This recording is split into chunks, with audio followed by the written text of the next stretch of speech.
Big Screen Science was a project which gave secondary school students around the UK an opportunity to explore the moral and ethical issues of biomedical science through filmmaking. The film which follows looks at some of the issues surrounding xenotransplantation. The story revolves around the question as to whether the main character Susie should accept a heart from a pig.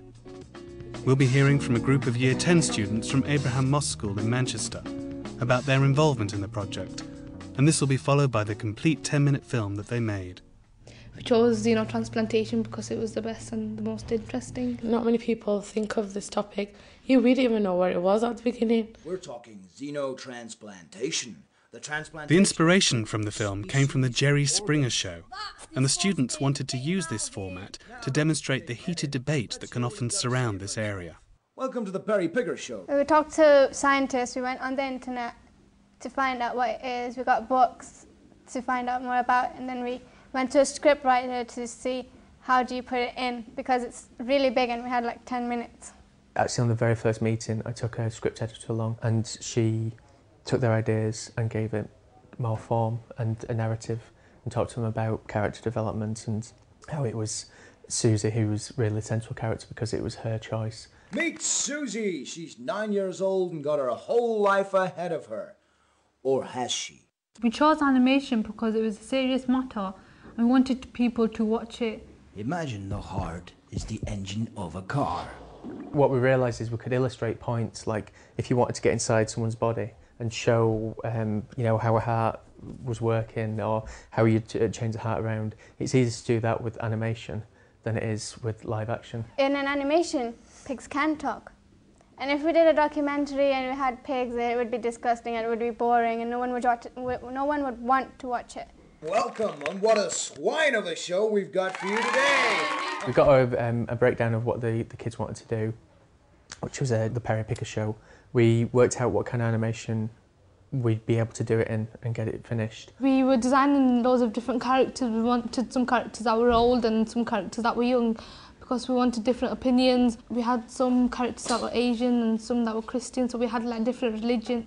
Perry Picker, for example, he's like old and we gave him grey hair for that, but we also made him wear a suit to make him look formal and posh. We took the designs, some of them were scanned in, used the outlines in the computer and built models based on those outlines. Pigs are dirty creatures. It's just too gross. It shouldn't be allowed. You ignoramus. How dare you? Now it's over to our lovely viewers at home to decide. What should Susie do? We were considering different issues like religious issues. I was looking at what I felt and what my religion felt at the same time. So it was a bit confusing and I'm still really not sure if I'd actually take a pig's heart. Right, watch carefully. What is going to happen? What is the magnesium powder going to be able to do to the copper oxide? Some people have different ways of learning. Some can just read and learn, but some people need to see things, and it's easier to learn if you see something.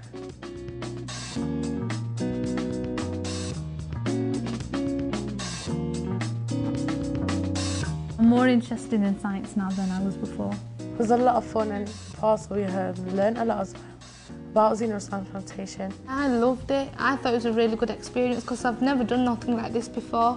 I have found science to be more interesting. Doing all the drama and all that was more fun than opening a textbook and copying out.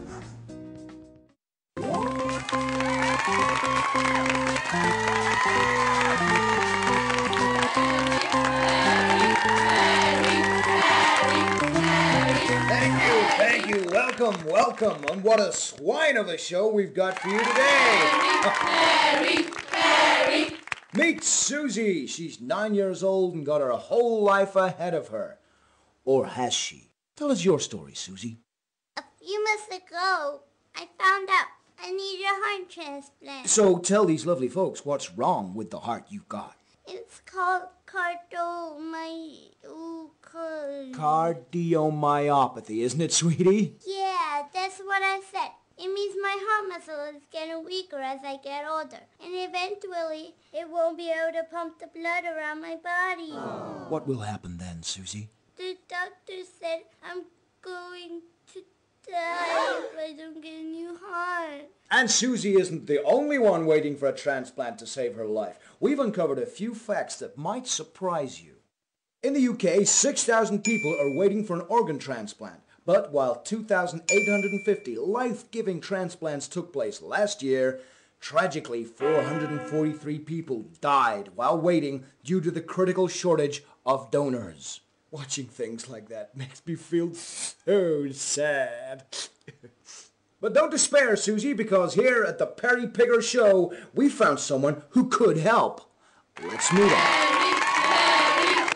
Yes, that's right, folks. We're talking xenotransplantation, the transplantation of interspecies organs. That's disgusting. Get him out of here. Now, don't be pig-headed. Let's hear what he's got to say for himself. Welcome to the Perry Pigger Show, Roger. Thanks, Perry. I'm happy to be here. Well, Roger, I think you can tell from our audience reaction they weren't expecting a pig. So, tell us why you're here. Well, Perry, it's this or bacon batty. Most pigs live a really uncomfortable life. At least this way, I'm being looked after and I'm doing my bit for humanity. You want your brains tested, you do. Well, Susie, would you accept a heart transplant from Roger here? I'm not sure. Let's see what our audience thinks. Pigs are dirty creatures. It's just too gross. It shouldn't be allowed. You ignoramus. How dare you? I'd never accept a pig's heart, even if I had to die. That's easy for you to say. You don't have to make the decision for yourself. I have to go to the hospital every week for kidney dialysis. That's where you get your kidney cleaned out so it works for a bit longer, right? Right, Perry. It's keeping me alive while I'm waiting for a donor. I have 2 kids and a pregnant wife, and I'm scared my kids are going to lose their dad. I'll take a pig's kidney, even if I had one more day with my kids. Thanks for sharing that. What I want to know is why there aren't enough human organs that are suitable. Humans are just too selfish. They never give anything. All they're interested in is getting. I think we should focus on the animals instead of just thinking about what humans need. Is it right to breed pigs just for human consumption? We breed them for eating. Would you eat your pets, mister? That's different. How's it different, exactly? Well, ladies and gentlemen, pigs and pigesses, let's hear from our next guest. He joins us live from his lab in Swinton. Dr. Stephen Porkins, can you hear us? Loud and clear, Perry. Loud and clear. So, Dr. Porkins, tell us more. Okay, Perry. Let's take you back and show you how we got to this point. Okay. Imagine the heart is the engine of a car.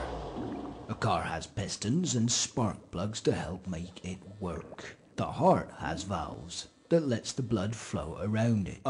Sometimes pistons and spark plugs become clogged with oil and grease and need replacing, or they were damaged to start with. Sometimes valves become clogged with cholesterol and fatty foods and need replacing, or they were damaged to start with. Sure. So, just like a mechanic will change a spark plug in a car, we will change the valve in a heart. Thank you, Hilda. You're welcome. Now this is a heart valve from a pig. We found that these valves would fit into human hearts. With this little thing, we can save thousands of lives every year. Pop it in, and off the patient trots for another 10,000 miles. Smashing. Sounds great. It is, until you hit 10,000 miles.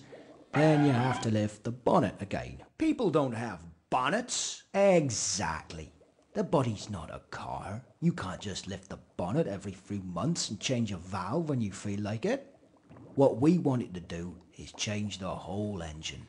Give them a pig engine, as it were. Extraordinary. A pig engine in a human chassis. Why a pig, though? Why not something closer to a human, like an ape? 2 reasons, Perry. And I'm not sure you're going to be happy with either of them. First of all, pigs are cheap. I'm sure some are, but I think you'll find this suit is Hamarny. No, not like that. I mean, there are lots of them, living locally, on farms, waiting to be sold. Your average ape lives miles away. The cost of airfare alone is crippling. Okay, I wouldn't mind the air miles, but point taken. And number 2? People are less sentimental about pigs. I'm very highly regarded in the human community. I'm sure you are, but I never heard of a boar's buffet. A chimpanzee's tea party, on the other hand. Very funny. The little costumes and the way they hold their cups. Oh, Hilda loves nothing more. When they do a forward roll. Across the table. And the food goes everywhere. I could do a forward roll. But no one would want to watch. Oops. Anyway, pigs' organs are the same size as humans, so it all makes sense. I'm sure there are risks, though, Doctor, using such a cheap heart. There are risks from all hearts, Perry. Probably the biggest problem is rejection. I think we've all suffered from that. The body is armed with an immune system. It stops foreign bodies invading and harming it. When it sees a pig's heart, it goes into not self, so destroy mode and tries to kick it out. The pig's heart is more likely to be rejected than a human's. Or an ape's. A way around this is to genetically engineer pigs with human characteristics. Or an ape's. Another problem is infectious disease. In order for the body to accept the pig's heart, the immune system has to be disabled. It won't reject the heart, but it won't fight diseases either. Sounds scary. It is. Think of the diseases that have passed from animals to humans. Foot and mouth from cows, flu from birds, and HIV from monkeys. Aha! So they're not so perfect after all. I mean a chicken with a cold. Are you sure? Do they have chicken hankies? I suppose they must have invented chicken soup. We think we can stop this by taking piglets from their mothers at 2 weeks old. We can raise them in a germ-free environment. Opinion is divided. We still don't know enough. So in conclusion, the potential for saving the lives of people like Susie here is huge, but the risks are significant. Dr. Stephen Porkins, thank you. Thank you. So what does our audience think now? This kind of genetic engineering is illegal in humans. It's not right to use pigs as organ farms split from their mothers and raised on their own. But there's an organ shortage. People die. We have to do something. Okay, there are downsides, but some of the patients waiting for the transplant would probably take the risk, like this gentleman here. If they're okay with it, why should we stop him? What if there was a law that said everyone was an organ donor unless they carried a card saying they didn't want to be? Ew, I wouldn't want to be carved up like a piece of meat when I die. Would you still love me if I had a pig's heart? I'd have to think about it. Perry, I have an announcement I'd like to make on your show. Okay, sweetie, but make it snappy. I'd like to say to this man here, my boyfriend, you're done. A little lover's tip.